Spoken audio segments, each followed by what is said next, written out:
This is my visualization of Claudius's monologue early in Act 1, Scene 2 of Hamlet.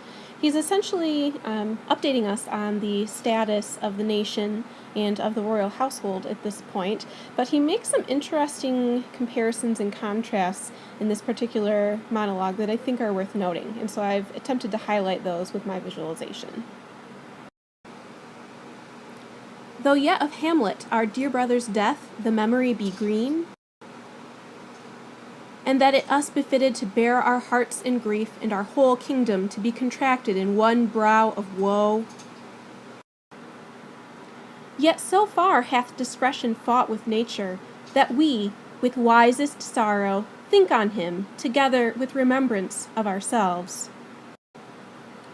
Therefore, our sometime sister, now our queen, the imperial jointress to this warlike state,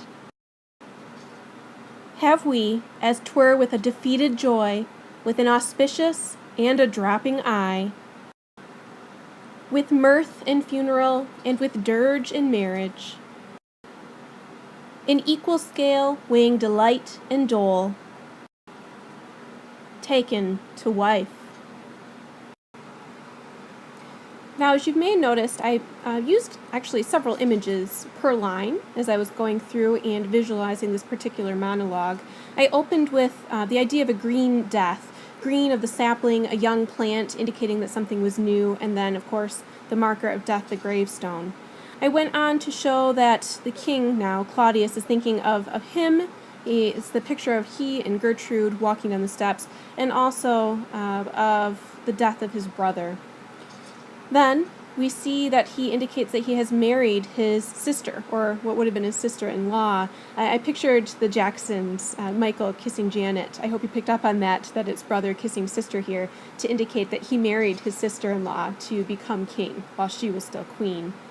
They go on to show that it's a happy loss. They're sad because they lost the king, but they're happy because they found one another. Furthering that idea, they're happy at the funeral and sad at the marriage because their emotions are so mixed right now. They don't know when to feel what, a sad event and a happy event following so fast upon one another.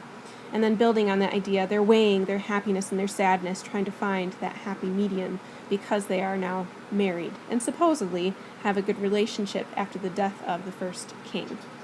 I picked these images to highlight all these contrasts. I think it tells us a lot about Claudius at this point in the play.